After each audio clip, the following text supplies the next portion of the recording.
High, welcome back to another mini blog. আমি recently budget মিটিংয়ের জন্য পুরী গেছিলাম, আর আজকের ব্লগটা অল অ্যাবাউট পুরী হতে চলেছে। তো চলো শুরু করা যাক। এইখানে তো আমি সকালে রেডি হয়ে বেরিয়ে পড়লাম। আমাকে হাজিকুল ছাড়তে গেছিলো স্টেশন অবধি, আর এই যে ক্যাবে করে আমরা পৌঁছেও গেছি স্টেশনে। আর স্টেশনে তো আমি লাস্ট মোমেন্টে ট্রেনটা ধরেছি। যাই হোক, ট্রেনে বসে পড়েছি, আর ওখানে একা একা ট্রাভেল করছিলাম, খুব বোর হচ্ছিলাম। তাই একটা পেপার নিয়েছিলাম, মানে দিচ্ছিল কমপ্লিমেন্টারি, তো পেপার নিয়ে একটুখানি দেখলাম, তারপর কফি খাচ্ছিলাম, আর এইসব করতে করতেই দিয়ে গেল হচ্ছে স্ন্যাক্স। তারপরে সব খেয়ে একটু রেস্ট নিতে তখন 7টা বাজে, তখন দিয়ে গেছে ডিনার।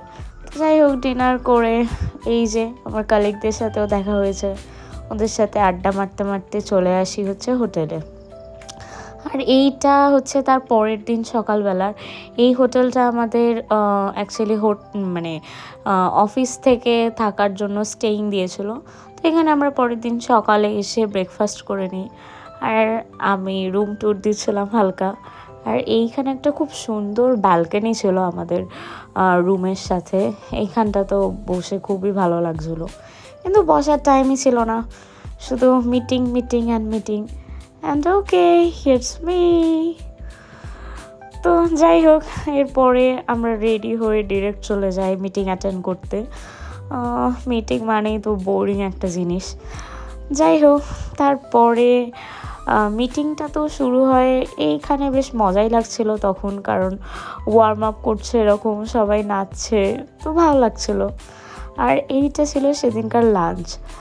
বাই দ্য ওয়ে, এখানে অনেক কিছুই খাবার প্লেট ভর্তি করে আমরা নিয়েছিলাম, বিকজ অফ টেস্ট করার জন্য কিছু। আর আমি আর আমার বান্ধবী ওখানে শেয়ার করছিলাম, অ্যাকচুয়ালি আমার কো-কালিগ। যাই হোক, তারপরে এই যে ইনি আমার কালিগ, কিন্তু এনার সাথে আমার খুব ভালো ওখানে গিয়ে ফ্রেন্ডশিপ হয়েছে। তো আমি বলছিলাম কেমন লাগছে ঘুরতে এসছে, ঘুরছিও, আমরা মিটিং অ্যাটেন্ড করছি। তো যাই হোক, এইসব করতে করতেই এই দিনকার এটা ফার্স্ট ডে ছিল। আর ফার্স্ট ডে রাত্রিবেলা ছিল আফটার মিটিং ওখানে ওয়ার্ড সেরেমনি। তো যাই হোক, আমরা সবাই ফর্মাল চেঞ্জ করে সবাই ক্যাজুয়াল পরে অ্যাটেন্ড করতে চলে গেছিলাম ওয়ার্ড সেরেমনি। আর গিয়েই ওখানে দেখছি একটা স্ন্যাক্স কাউন্টার হয়েছে। এই যে আমি আর আমার বান্ধবী দুজন স্ন্যাক্স খেতে খেতে এনজয় করছি ওয়ার্ড সেরেমনি। তো তারপর এই যে সবাইকে দিচ্ছে বিভিন্ন রকমের অ্যাওয়ার্ড। তারপর দেখি যে 5-6 জন মিলে একজন আমাদেরই ম্যানেজারকে, তিনিও এই যে অ্যাওয়ার্ড পেয়েছেন, নমিনেটেড ছিলেন, তো তাকে নিয়ে আসছে। এটা বেশ ফানি লাগছিল। আর অ্যাওয়ার্ড সেরেমনির পরে তো হালকা সবাই নাচ করছিল। এই যে এখানে সব কালিগ, ম্যানেজার সবাই নাচানাচি করছে। আর এরপরে আমরা রুমে গিয়ে চেঞ্জ করে চলে যাই ডিনার করতে। আর এই যে সেদিনকার ডিনারে আমি নুডলস খেয়েছিলাম। আর এখানে হট জিলাপি পাওয়া যাচ্ছিলো, এটা তো আমার খুব ফেভারিট। আর এটা তার পরের দিনের ভিডিও। তো আমরা হচ্ছে ব্রেকফাস্ট করে মিটিং অ্যাটেন্ড করতে চলে গেছিলাম। আর সেই দিন আমাদের লাস্ট মিটিং ছিল, তো আমরা ওখান থেকে চেক আউট করে আমরা যেহেতু পুজো দেবো পরের দিন, তাই একটা হোটেল নিয়েছিলাম কাছাকাছি হচ্ছে মন্দিরে। আর তখন একটুখানি রাত্রিবেলা ঘুরতে গেছিলাম বিচে।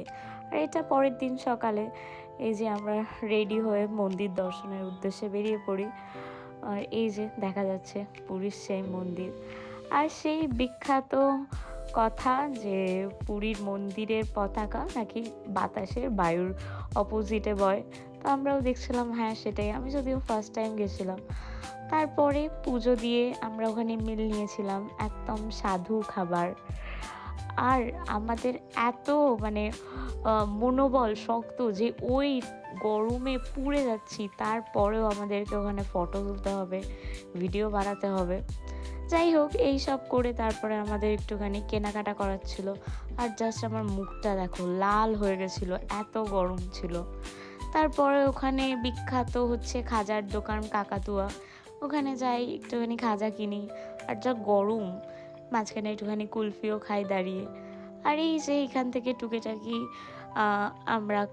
আমার কালিগসরা সবাই কেনাকাটা করছিলাম। তারপরে একটু 4টে নাগাদ, 4টে 4:30 হবে, আমরা একটুখানি বিচের ধারে এসে বসলাম, কারণ সেদিনই আমাদের রাত্রিবেলায় ট্রেন ছিল, আমরা বেরিয়ে যাব। আর আমরা তো কেউ স্নান করিনি সমুদ্রে, তাই সমুদ্রের জলে একটুখানি পা ভেজাচ্ছিলাম, ভালো লাগছিল বেশ। আর এইটা হচ্ছে তার পরের দিনকার, এই দিনকার আমরা প্রায় কলকাতায় ঢুকেই গেছি। আর এই যে কলকাতা, আই এম ব্যাক। তো চলো, এই ছিল আমার ব্লগ। কেমন লাগলো অবশ্যই জানাবে। Bye bye.